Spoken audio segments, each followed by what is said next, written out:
So here's the thing about being the newest species in the Galactic Council. You get invited to all the important meetings, sure, but everyone treats you like the intern who showed up to the board meeting in cargo shorts. Which is basically what happened when Captain Marcus Webb and his engineer buddy Rico Tanaka arrived at the Architect's Bridge. The bridge itself was impressive, Marcus had to admit. 50,000 years old, stretching across a void between dimensional spaces, made of some crystalline material that definitely wasn't on any periodic table he'd ever seen. It looked like someone had taken the Golden Gate Bridge, dipped it in stardust, and taught it to glow ominously. "Behold," announced Ambassador Threx, a bird-like alien whose feathers seemed to ruffle with anxiety, even when he was trying to sound impressive. "The legendary gateway to the Architect's Portal Network. Instant travel to 10,000 worlds, built by the most advanced civilization the galaxy has ever known." "Cool," Marcus said, unwrapping a protein bar. "Does it work?" The silence that followed could have flash-frozen a sun. Professor Kavalax, who looked like someone had given a squid a PhD and a superiority complex, turned 3 of his eye stalks toward Marcus. "Does it work?" he asks. "Does it work?" As if 500 cycles of research by the galaxy's finest minds would have overlooked simply turning it on. "So that's a no," Rico muttered, pulling out her datapad. "The bridge has never been activated," Threx explained, his voice taking on that patient tone people use when explaining things to children or golden retrievers. "The architects vanished eons ago, leaving no instruction manual. We have been attempting to decipher the activation sequence for longer than your species has had written language." Marcus looked at the bridge's interface. It was a massive wall of crystalline panels, covered in symbols, geometric patterns, and what looked suspiciously like wavy lines with dots. The assembled aliens, representing about 30 different council species, were clustered around various sections with enough scanning equipment to stock a small radio shack. The Vrelians had brought their quantum computers, which were humming away and producing results that probably meant something to someone. The Mothax delegation stood in a circle, attempting telepathic interface, which mostly looked like they were having a synchronized headache. And the Zorgons, because the Zorgons were the Zorgons, had apparently tried shooting it with plasma at some point, based on the scorch marks. "Right," Marcus said. "And we're here because Earth's inclusion in the Council requires participation in major archaeological endeavors," Kavalax said, somehow making it sound like Marcus had shown up to help move furniture. "Consider this a learning opportunity." Rico was already walking the perimeter, her engineer's eyes scanning the interface. Marcus followed, mostly because standing next to Kavalax was making him feel judged on a molecular level. "What are we even looking for?" Marcus asked. "The activation sequence," Threx fluttered over, clearly appointed as their babysitter. "Every species has attempted their own approach. Mathematical formulas, linguistic patterns, energy frequency modulation, interpretive dance. Someone tried interpretive dance? The Mothax are very committed to holistic problem solving." Marcus stared at the wall of symbols. There was something familiar about them, tickling the back of his brain like a forgotten song lyric. The wavy lines, the dots, the way they were arranged in groups of 5 horizontal lines. "Hey, Rico," he called out. "Does this look like anything to you?" She came over, squinted at the panel. "Are those staff lines?" "That's what I was thinking." Kavalax slithered over because apparently they weren't allowed to have a private conversation. "Staff lines. Please enlighten us with your primitive human interpretation." "Musical notation," Marcus said, pointing at the symbols. "Like, for music. Songs, notes and stuff." The professor's laugh sounded like a dolphin choking on helium. "Music. Yes, of course, the architects, the most technologically advanced species in galactic history, would lock their crowning achievement behind interpretive noise patterns. Next, you will suggest we simply ask it nicely. I'm just saying it looks like sheet music. Your species has been in space for less than a century, and you presume to understand architect symbology that has mystified scholars for millennia." Rico held up her pad. "Actually, I'm running a pattern analysis, and the correlation is pretty strong. These symbols correspond to what we'd call notes. The spacing suggests rhythm, and this here looks like a time signature." "Correlation is not causation," Kavalax sniffed, which apparently was a universal phrase among smug academics. Marcus stepped closer to the panel. The pattern was right there, clear as day once you saw it. Not complex harmonies or alien scales. Something simple. Something almost stupidly simple. Something everyone knew. While Kvalax launched into what was apparently going to be a 2-hour lecture on harmonic dimensional frequency resonance theory, Marcus tuned him out and focused on the patterns. Rico was running her analysis, but Marcus was going old school, just looking at it like he was back in 7th grade band class, trying to figure out if he was supposed to play his trumpet or just sit there looking confused. The symbols repeated in a specific pattern. 5 notes, then 2. Then the whole thing again. The key to understanding architect technology, Kvalax droned on, is recognizing that they operated on principles that transcend conventional physics. Their mathematical frameworks existed in 11 dimensions simultaneously. Their quantum processors could calculate probability matrices that would take our best computers millennia to approximate. Marcus said, still staring at the wall. 5 notes. 2 notes. 5 notes. 2 notes. Are you even listening, human? Shave and a haircut, Marcus muttered. Excuse me? Marcus turned around. Shave and a haircut. 2 bits. It's the pattern. 5 notes, pause, 2 notes. It's the oldest knock pattern in human history. The assembled alien stared at him like he'd just started speaking in quantum equations, which in a way he had. Threx's feathers did their nervous ruffle thing. A knock pattern. You are suggesting that the architects, who built megastructures across dimensional boundaries, used a knock pattern as a security system. I mean, when you say it like that, it sounds dumb, Marcus admitted. But look at it. The rhythm, the spacing, the way it's laid out. That's not complex alien math. That's call and response. That's a jingle. Kvalax's tentacles writhed in what was probably the squid equivalent of eye-rolling. And I suppose you reached this groundbreaking conclusion through rigorous analysis and peer-reviewed methodology. Nah, I just used to knock it on my sister's door to annoy her. This is precisely why Earth should have remained in the observer category, Kvalax announced to the crowd. They approached the galaxy's greatest mystery with childish pattern recognition and bathroom humor. Rico looked up from her pad. Actually, boss, his childish pattern recognition might be onto something. If I map the note values to standard Earth musical notation, accounting for the spacing as rests, it does create a rhythmic pattern consistent with call and response structures. And look here, there's a blank space at the end, like it's waiting for completion. Coincidence, Kvalax declared. The architects would never employ such pedestrian methodology. Why not? Marcus asked. Maybe that's why nobody's figured it out. Everyone's looking for the complicated answer when the simple one is sitting right there. Preposterous. Only one way to find out. Marcus turned back to the wall, took a breath, and started whistling. 5 notes. Shave and a haircut. The bridge hummed. Just a little. Just enough.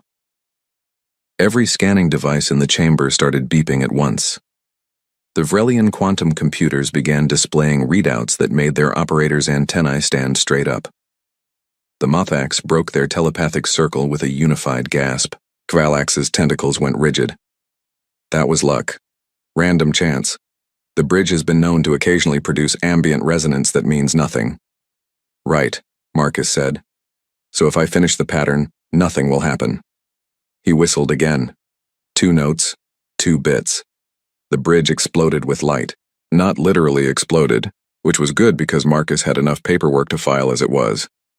But every panel lit up at once, cascading waves of illumination racing along the structure like the universe's most expensive Christmas display.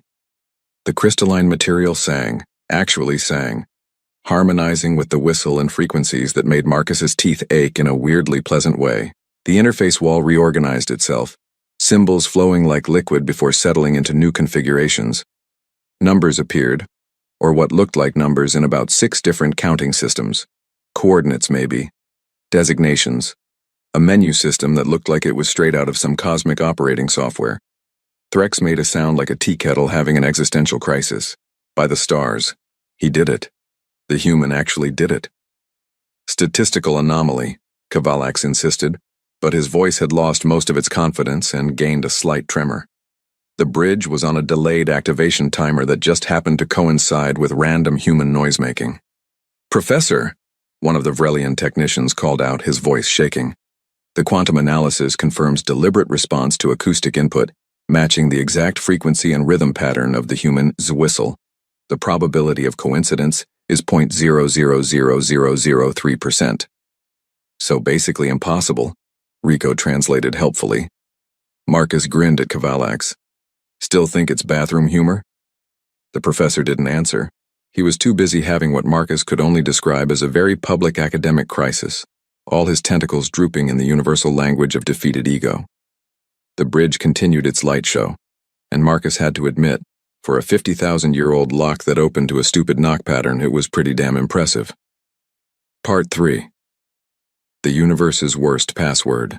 The Galactic Council chambers descended into what could politely be called organized chaos, and more accurately be called a bureaucratic meltdown.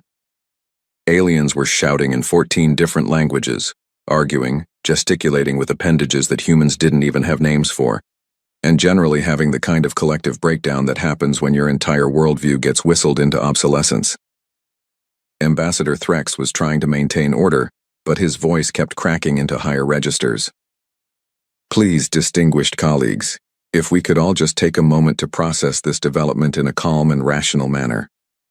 Calm? Shrieked a Muthax delegate whose name Marcus hadn't caught. We built an entire religion around the Harmonizer prophecy. There are temples, sacred texts, a whole priesthood dedicated to preparing for the day when the Chosen One would unlock the bridge through divine cosmic resonance. And it turned out to be a knock-knock joke, Marcus offered helpfully. The Muthax made a sound like a balloon deflating into an existential void. Cavalax had recovered enough of his composure to be indignant instead of shocked. This proves nothing. So the bridge responds to a simple acoustic pattern. That does not mean the architects intended such a trivial solution. Perhaps the activation sequence degraded over time, simplified itself through some quantum decay process we don't understand. Or, Rico said, scrolling through the data flooding her pad, maybe they just used a simple lock because they wanted to. Impossible. The architects were legends. Their technology transcended mortal comprehension. Their technology opened with shave and a haircut, Marcus pointed out. A Vrelian scientist was running calculations so fast his fingers were basically a blur. I am computing alternate explanations, but all models point to the same conclusion. The lock was deliberately designed to require a specific rhythmic acoustic pattern, and that pattern corresponds exactly to the human's input. This was intentional. Threx paced back and forth, his talons clicking on the floor. But why? Why would beings capable of building dimensional bridges use such a simple security system? It makes no strategic sense. Any species with basic audio capability could theoretically activate it. Could they, though? Rico mused. How many species in the Council use musical communication? Most of you evolved into telepathy or digital data transfer or pheromone clouds or whatever. You all got too advanced for simple patterns. Music is a primitive holdover from pre-technological development, Cavalax said. But he sounded less certain now. Is it, though? Because it looks like the architects disagreed. Marcus walked up to the bridge interface, which was still glowing and displaying what looked increasingly like a control panel. Maybe that was the whole point. Maybe they wanted to lock it to species that kept things simple. That didn't overcomplicate everything. A smaller alien that Marcus thought might be called a Pixith squeaked up. The human raises an interesting philosophical point. What if the test was not about technological advancement but about cognitive approach? Pattern recognition over computational power. Intuition over analysis. That is the most ridiculous thing I have ever heard, Cavalax stated flatly. And yet, Threx said quietly, here we stand, beside an active bridge that 500 cycles of analysis failed to unlock, opened by a human who looked at it for 10 minutes and whistled. The bridge pulsed as if agreeing. New symbols were appearing on the interface, flowing across the panels in what Marcus was starting to recognize as some kind of operational system. It reminded him of old computer terminals, if computer terminals were made of singing crystal and worked in 11 dimensions. There's more, Rico announced, her eyes wide as she processed the incoming data. This isn't just an activation. The bridge is coming fully online. I'm seeing portal coordinates, thousands of them. Network maps, what looks like a directory system. Can you access it? Threx asked, leaning in. I don't know. I'm not the one who speaks architect whistle language. Everyone turned to look at Marcus. Oh no, he said. No. I am not qualified to operate ancient dimensional technology. I fix navigation systems and complain about cafeteria food. That's my skill set. You appear to be the only being in this chamber who can communicate with the bridge, Threx pointed out. I whistled a jingle. That doesn't make me the chosen harmonizer or whatever. Actually, the Mothax delegate said weakly, according to prophecy, it kind of does.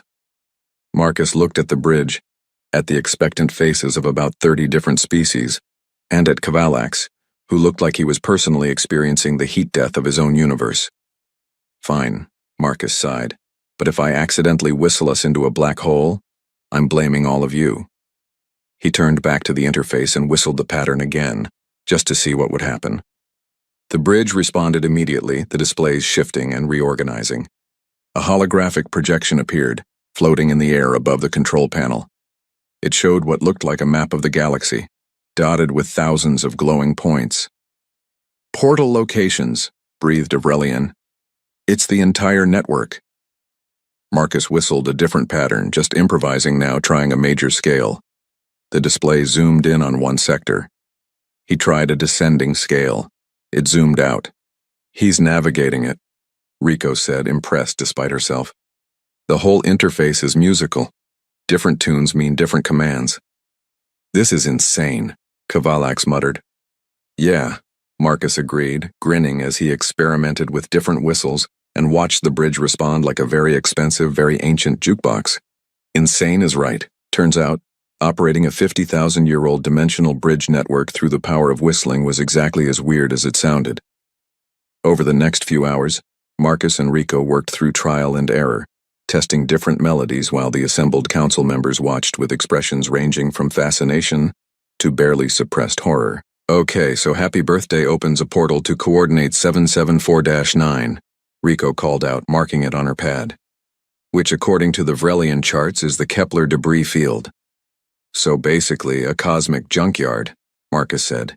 Good to know the architects had a sense of humor about birthday presents. He tried another tune, whistling the opening bars of Beethoven's Fifth. The bridge responded enthusiastically, maybe too enthusiastically. A portal snapped open with a sound like reality hiccuping, revealing a swirling vortex of colors that shouldn't exist. Fascinating, Threx murmured, scanning the portal. That appears to lead to the Andromeda Galaxy, a distance that would take our fastest ships 300 years to cross, now accessible in seconds. Cool. Shutting it now. Marcus whistled a stopping pattern, and the portal collapsed. How did you know what to whistle to close it? Kavalax demanded. He'd been furiously taking notes this entire time, despite clearly being in the middle of an ongoing philosophical crisis. I didn't. I just whistled something that felt like stop. You know, like a period at the end of a sentence. You are operating on intuition. Yeah, that's kind of my whole thing. Rico was studying the interface patterns, her engineer brain working overtime. There's a logic to it, though. Major chords seem to activate functions, minor chords seem to deactivate or close things. Ascending patterns navigate forward through menus, descending patterns go back. It's actually elegant once you understand the grammar. Grammar, Kavalax repeated faintly. She describes architect quantum dimensional technology as grammar. Because that's what it is, Rico shot back. It's a language. Musical language, sure, but still a structured system of communication. We're just the first species in the council who still uses this type of language regularly. A Zorgan delegate who'd been suspiciously quiet after the whole shooting the bridge thing spoke up in his grinding voice. Most species abandoned auditory pattern communication millennia ago, evolved past it, too imprecise for complex data transfer. And yet here we are, Marcus said, whistling another experimental pattern. This one brought up what looked like a diagnostic screen. Maybe the architects thought precision was overrated. Or maybe they valued something else entirely, Threx suggested. Music requires mathematics, yes, but it also requires emotion, interpretation, creativity. It exists at the intersection of logic and art. That's actually pretty deep, Marcus admitted. I have my moments. He tried another tune, this time the Cantina song from Star Wars, because why not? The bridge lit up in a pattern Marcus hadn't seen before, and suddenly a section of the structure reconfigured itself into what looked distinctly like a weapon system. Oops. Oops? Kavalax's tentacles flailed. You just armed a weapon system built by beings who could manipulate dimensional physics, and your response is oops? In my defense, I didn't know that song meant fire the space cannon. Rika was already working on her pad. Okay, don't whistle that again like ever. I'm marking it as the forbidden tune. The Cantina song is the forbidden tune. Sure, why not? This day couldn't get weirder. But Marcus was starting to see the pattern now, the underlying structure of how the architects had designed this system. It wasn't random. Every melody type had a purpose. Simple children's songs opened basic portals. Classical music accessed more complex functions. Dissonant patterns seemed to trigger warnings or security features. They built an entire operating system around music theory, he said, the realization hitting him. The whole network runs on it. Which means, Rico continued, that humans are basically the only species in the council who can operate it effectively. We maintained musical traditions through our entire development. We didn't evolve past it or replace it with something more efficient. We stayed simple, Marcus finished. The implications of that hung in the air like a chord waiting to resolve. The Galactic Council, with all their advanced technology and evolved communication systems, couldn't use the most important piece of ancient technology they'd ever discovered. But humans who still wrote songs and whistled tunes and taught their kids to play instruments could. Threx was the first to say it out loud. The Council is going to need Earth's cooperation to operate the portal network. Yep, Marcus said cheerfully. This will require extensive diplomatic negotiations. Yep. Earth's status in the Council will need to be reevaluated. Yep. You're enjoying this far too much. Marcus grinned. Oh, you have no idea. Kvalax made a sound like a garbage disposal eating a kazoo. This is a nightmare. An absolute nightmare. The fate of galactic transportation infrastructure dependent on primitive human noise-making. Primitive human noise-making, that works, Rico pointed out. There has to be another way. A technological solution. Something we can build that interfaces with the bridge without requiring humans to whistle at it like deranged songbirds. Marcus whistled the tune to Mary Had a Little Lamb just to annoy him. The bridge opened a portal to what looked like a pastoral farming planet. Yeah, good luck with that. After 6 hours of experimentation, multiple portal openings, one accidental weapon activation, and what Marcus was pretty sure was the bridge's equivalent of playing elevator music, Rico made a discovery. There's a master directory, she announced, pointing at a section of the interface that had been displaying what looked like a table of contents. See these symbols? They're not portal coordinates, they're an index, a guide to the entire system. Marcus peered at the pattern. It was different from the others, more complex but also somehow more fundamental, like the difference between a sentence and an alphabet. How do we access it? That's the thing, I think it requires a specific melody, not just any tune, but the right tune, the master key, basically. Threx fluttered closer, his anxiety levels reaching what Marcus assumed was their natural resting state. Can you determine what melody it requires? Rico traced the pattern with her finger. It's arranged in ascending order, 8 distinct notes evenly spaced, no complex rhythms or harmonies, just pure sequence. Marcus stared at it. 8 notes. Ascending. Simple. Do, re, mi, fa, sol, la, ti, do. What? The major scale. It's asking for a basic major scale, the foundation of Western music theory. Kvalax, who'd been sulking in a corner while his entire academic career crumbled around him, perked up. A scale, the most elementary musical structure possible. Yeah, that tracks, Marcus said. Everything else has been stupidly simple. Why stop now? Because it is not simple, Kvalax insisted. It is insulting. The architects were gods among mortals, and you suggest their master encryption is an exercise from a child's music primer? Only one way to find out. Marcus turned to the bridge, took a breath, and whistled a clean C major scale. Do, re, mi, fa, sol, la, ti, do. The bridge didn't just respond. It sang back. The entire structure harmonized with his whistle, amplifying it, layering it with overtones and resonances that turned a simple scale into a symphony. The interface exploded with light, not in patterns this time, but in waves of pure illumination that washed over everyone in the chamber. And then, in the space above the bridge, a hologram appeared. Not a map or a diagram. A person, or at least something person-shaped. The figure was tall, humanoid in basic structure, with features that looked disturbingly familiar. 2 arms, 2 legs, a head with 2 eyes and a mouth. They wore robes that seemed to shift between colors, and their expression was one of profound amusement.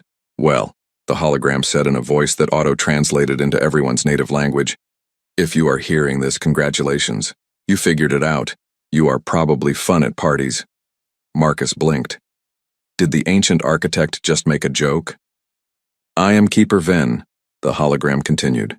And if you have activated this message, it means you successfully accessed the bridge network using the musical interface we designed. Which means you either maintained simple pattern-based communication or you are really, really good at guessing. The assembled aliens stood in stunned silence. You are probably wondering why we locked the most advanced transportation system in the galaxy behind something as primitive as music. I will tell you. We got tired. Tired, Threx whispered. We spent 10,000 years building incredible technology, solving impossible problems, advancing civilization to heights that would make your contemporary science look like cave paintings. And do you know what we learned? That the species who advanced the fastest, who got the most complex and sophisticated, were also the most insufferable. Kivalax made a strangled sound. They overthought everything, took simple problems and made them complicated, built elaborate systems when straightforward solutions existed. They lost the ability to see what was right in front of them because they were too busy calculating 17-dimensional probability matrices. The hologram smiled. So we built the bridge network for species that kept things simple, that valued creativity and pattern recognition over pure computational power, that understood the universe operates on both mathematical precision and intuitive grace. Music embodies both. It requires understanding of ratios and frequencies and mathematical relationships, but it also requires feeling it. Knowing when a melody is right not because you calculated it, but because you heard it. This is a test, Rico breathed. This is the test, Ven agreed.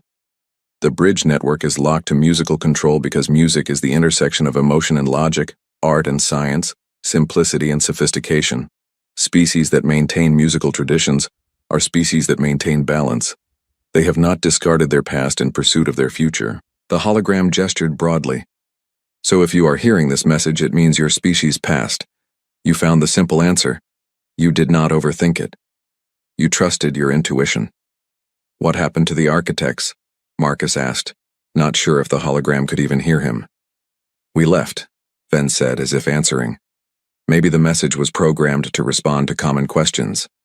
We built this network, scattered some other useful technology around the galaxy, and departed to explore beyond this dimensional space. We got bored of civilizations that took themselves too seriously. Maybe we will find some that do not. The hologram started to fade. The network is yours now. Use it well. Try not to overthink it. And remember, the universe is fundamentally absurd. The species that survive are the ones who can laugh at the joke. Ven's image dissolved into light, leaving behind only the humming bridge and a chamber full of aliens having simultaneous existential crises. Marcus looked at Rico. Rico looked at Marcus. So the architects were cosmic hippies who left because everyone was too uptight, Marcus summarized. That's what I got from it too. And they built the portal network as basically a personality test. Yep. And humans passed because we still whistle stupid songs. Apparently. Marcus started laughing. He couldn't help it. The absurdity of it all. The fact that 50,000 years of legend and prophecy and scholarly research had been bypassed by a knock pattern, and a major scale, was too perfect. Threx looked like he was having a religious experience and a nervous breakdown simultaneously. Kvalax had gone completely still, all his tentacles drooping in what Marcus assumed was the squid version of a blue screen of death. Well, Marcus said, wiping tears from his eyes. I guess we should probably figure out how to actually run this thing now. The bridge hummed in agreement, waiting for its next command. The diplomatic fallout from the bridge activation happened faster than a portal jump.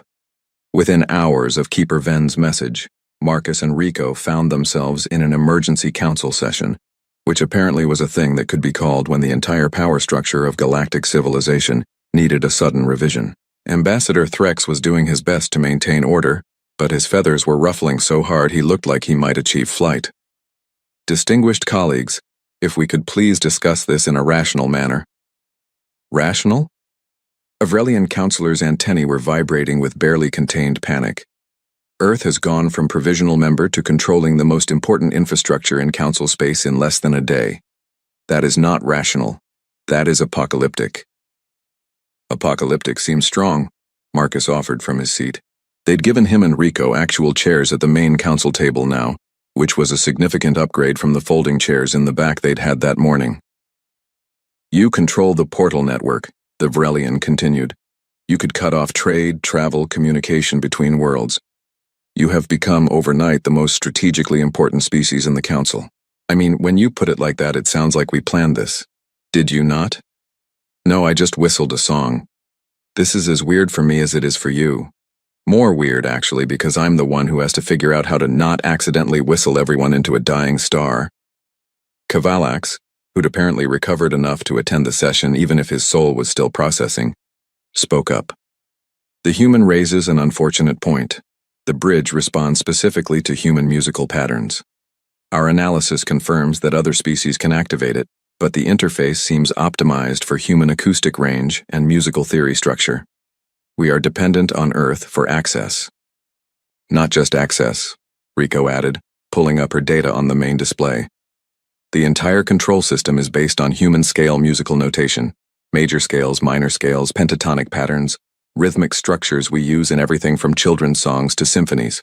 Sure, other species could learn it, but it would be like learning a completely foreign language from scratch. Humans are already fluent.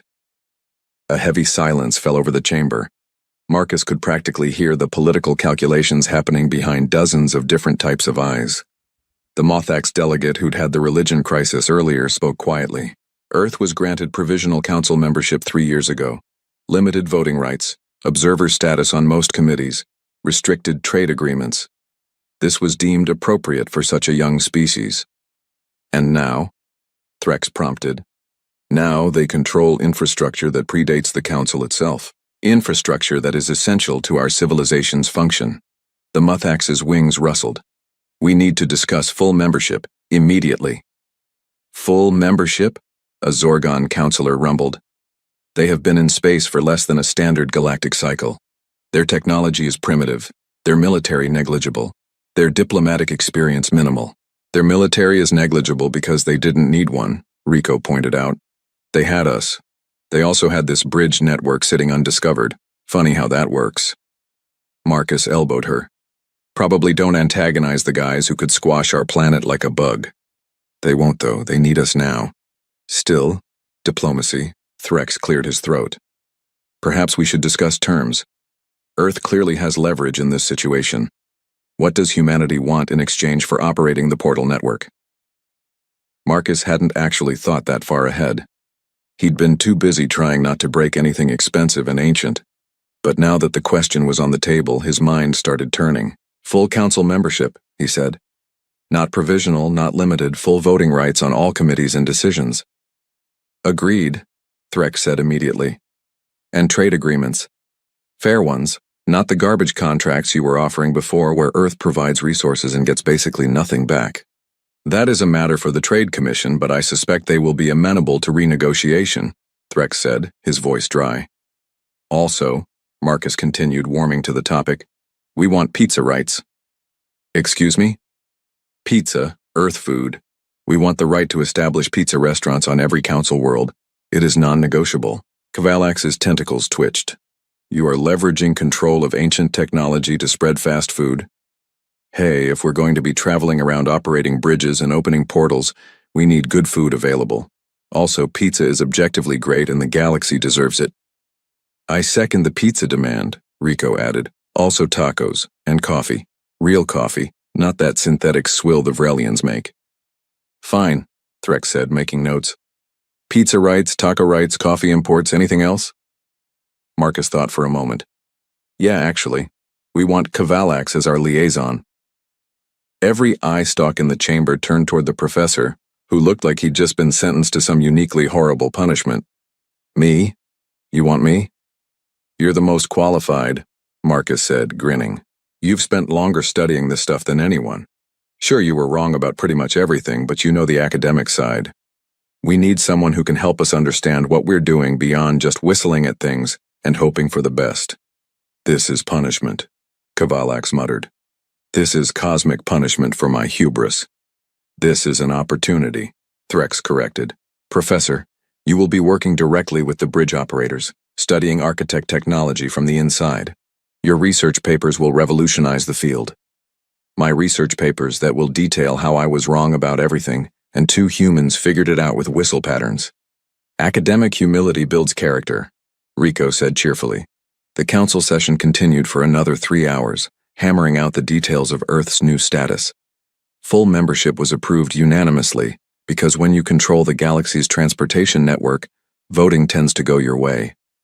Trade agreements were fast-tracked through committees that had been stalling them for years. Cultural exchange programs were established, which was code for yes, you can sell pizza to aliens. By the time they adjourned, Marcus felt like he'd just lived through a week compressed into a day. He and Rico walked out of the chambers together, Kovalex trailing behind them with the enthusiasm of a man walking to his own funeral. So, Rico said, we're bridge operators now, official galactic position. Yep. We're going to be traveling around activating portals, teaching other humans how the system works. Yep.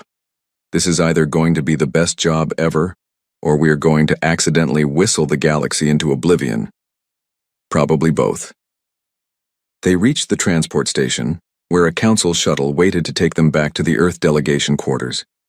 Threx had followed them out, his diplomatic mask slipping enough to show genuine curiosity. Captain Webb, if I may ask, what will you do if you encounter another architect lock? Other ancient technology that might require similar solutions? Marcus pulled out his data pad, which had his entire music library loaded on it. Everything from classical symphonies to rock ballads to that one novelty song about a purple people eater that he kept meaning to delete but never did. Well, Ambassador, I've got about 10,000 songs on here, plus I can whistle pretty much anything I've ever heard. And Rico knows music theory better than I do. Between us, we've probably got the architect's entire language mapped out.